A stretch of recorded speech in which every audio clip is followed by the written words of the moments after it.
हाय hello अस्सलाम वालेकुम welcome back to my channel welcome to flavour law. आज आपके साथ आबा टूर का पार्ट 2 शेयर करूंगी। तो स्ट्रॉबेरी फार्म के बाद सिटी के हाई पॉइंट पे आकर हम लोग इस पहाड़ के नज़ारे का मज़ा ले रहे थे। आप देख सकते हैं बहुत ही प्यारा सा नज़ारा है, यहाँ का वाइब्स बहुत प्यारा है। यहाँ का मौसम देखो, इस नज़ारे को देखो कितना प्यारा है कि यहाँ का नीचे से सारा क्लाउड जो है पूरी सिटी की तरफ आ जाता है। जैसे जैसे शाम होते जाती है पूरा सिटी जो है क्लाउड से कवर हो जाता है। और यहाँ पे ये जो फ्रूट्स है ये लोग अपने ही फार्म उगाते हैं, बहुत फ्रेश होता है।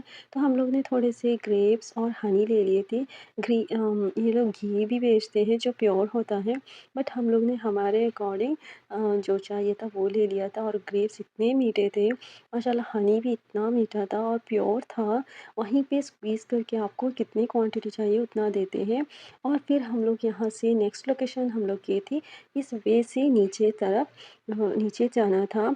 हस्बैंड ने वहाँ का लोकेशन ढूंढ के रखा था, बट मुझे यहाँ के रास्ते देखकर ही बहुत घबराहट सी हो रही थी और बहुत डर भी लग रहा था, क्योंकि क्रिश्चियन क्रॉस थे। और मैंने बोला था कि नहीं चाहिए, बट हस्बैंड बोल रहे थे कि वहाँ पे बहुत ही प्यारा सा सिटी है, जाते हैं। तो उससे पहले हम लोग ने थोड़ी सी पेट पूजा कर लें। फ्रेंच फ्राई पे यहाँ पे अपने हिसाब से जो है सॉस डाला जाता है, हम लोग ने सब मिक्स ले लिया था। और ये है बेसिकली एक रोटी होता है, इसको यहाँ पे कुबुस मा जुबुन बोला जाता है। बेसिकली आपके टेस्ट के हिसाब से आपको कौन सा चीज़ चाहिए, उसको रोटी के अंदर फिल करके तंदूर में सेक कर उसके ऊपर फाइनली शुगर सिरप डाल के आपको सर्व किया जाता है गर्मा गर्म। कॉफ़ी या आपके हिसाब से आप टी पीते हैं तो वो भी ले सकते हैं। और फिर हम लोग अपने रास्ते पे सलाद और दिक्र पढ़ते पढ़ते चले गए, क्योंकि इतनी रिस्की वाली रास्ते थे इसलिए। और जैसे ही थोड़ा नज़दीक आए तो यहाँ पे एक छोटा सा पार्क यहाँ पे नज़र आया। ये मुझे हाई पॉइंट से ना एक जैसे मार्क किया हुआ कुछ हाईलाइट करके बता रहे हैं, ऐसा लग रहा था कुछ मार्क कर दिया है कि पता चले कुछ है उस तरफ। बट यहाँ पे आके हम लोग देखे तो एक प्यारा सा बहुत ही खूबसूरत सा पार्क बनाया था। जो ट्रैवल करके थक गए होंगे वो यहाँ पे थोड़ी देर रेस्ट करके बच्चों के साथ खेल सकते थे। बच्चा जैसे ही पार्क देखने लगा वो खेलने के लिए दौड़ पड़ा। और फिर मुझे ख्याल आया कि हम लोग को और भी लंबा रास्ता जो है तय करना है, और अगर इधर ही थोड़ी देर खेलने के लिए स्पेंड कर देंगे तो फिर रात हो जाएगी, अंधेरे पे रास्ता जो है रिस्की होगा और रिटर्न भी हम लोग को सेम रास्ते पे आना भी है। इसलिए हम लोग ने बच्चे को बोले कि रिटर्न आते वक्त देखेंगे, आप बाद में खेल लेना। बच्चे को लेकर हम लोग फिर से सलात और दिक्र पढ़ते पढ़ते अपनी जो लोकेशन थी रिजल अल्मा वहाँ पे जाकर पहुँच गए फाइनली। जैसे नज़दीक नज़दीक जाके पहुँचे मुझे सांस पे सांस आ गई और अल्लाह का बहुत बहुत शुक्र अदा किया कि अल्लाह ने सही सलामत से हम लोगों को अपने लोकेशन पे पहुँचा दिया। और जैसे उतरे, उतने में मैंने अपने सराउंडिंग देखा, इतना प्यारा सा इतना ब्यूटीफुल सा सिटी था ये।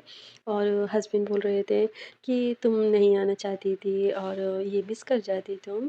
बट मैं बोल रही थी वो रास्ता देख के कोई भी नहीं आएगा। बट हस्बैंड मेरे थोड़े डेयरिंग हैं अल्हम्दुलिल्लाह, वो थोड़ा एनकरेज करते हैं। इस वजह से फिर हम लोग आ गए।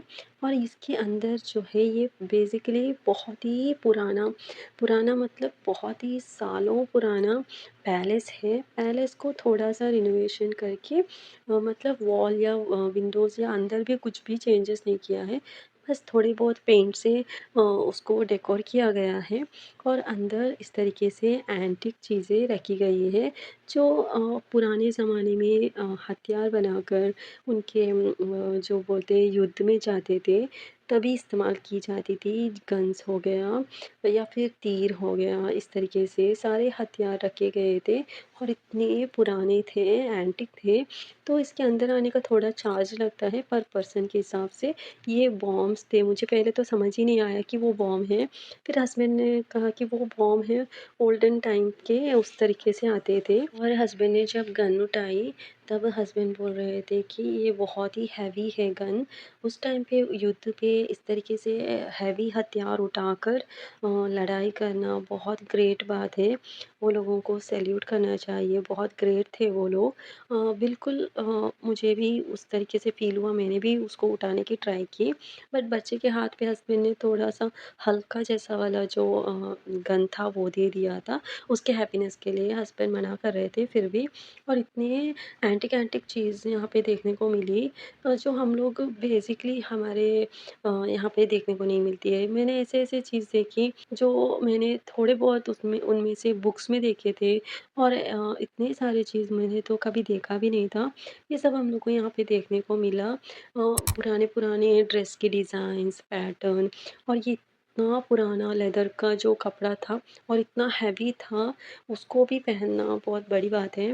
वो पहन के उसको कैरी करके चलना बहुत ही बड़ी बात है। और इतने पुराने लेदर्स के बैग्स थे और इतने अच्छे-अच्छे पैटर्न थे।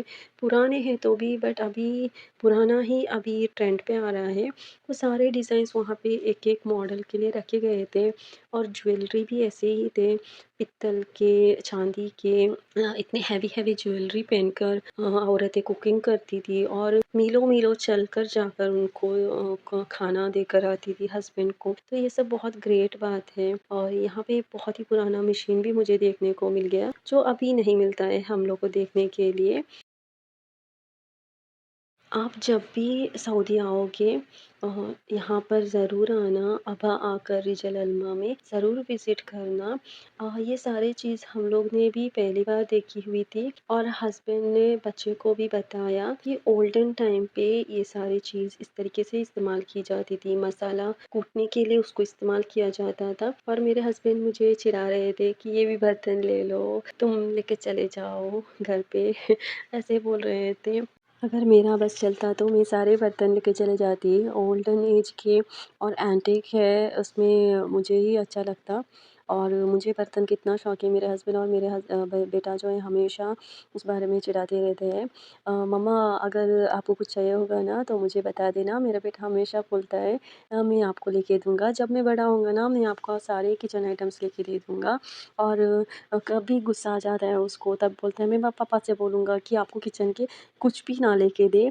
तो बस ऐसे ही वो लोग दोनों मुझे किचन के जो भी थिंग्स रहते हैं उसी बात पे चिढ़ाते रहते हैं। और पूरा पैलेस जो है हम लोग घूम लिए थे, और इसके बाद जो ये एरिया है इसकी मुझे ज़ीरो नॉलेज थी, ये क्या है मुझे कुछ समझ नहीं आ रहा था। बट वहाँ पे टीवी में फिर अनाउंस कर रहे थे कि ये ओल्डन एज में इस तरीके से खेती के लिए इस्तेमाल किया जाता था, और इस तरीके से छोटे-छोटे जो खिड़की है बस यहाँ से बाहर की तरफ बहुत ही अच्छे से दिखता है, बाहर से अंदर की तरफ कुछ भी नज़र नहीं आता है। और ये बहुत इतने साल पुराना डोर जो है अभी भी ऐसा ही है, और बहुत स्ट्रॉन्ग है।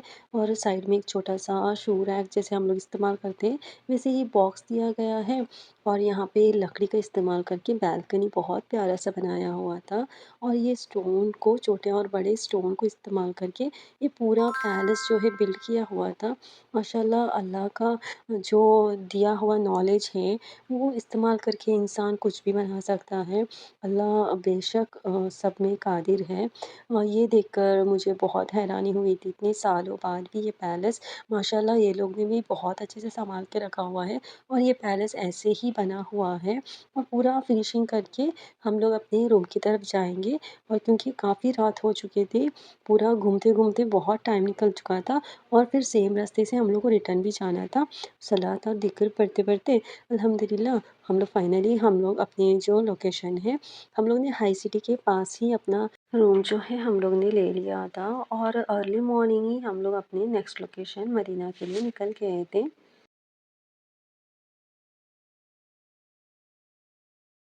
तो रिटर्न जाते वक़्त भी सेम हम लोग को जिद्दा होकर मक्का होके ही मदीना जाना था, तो बहुत लॉन्ग डिस्टेंस था जाना था, इसलिए हम लोग निकल गए थे।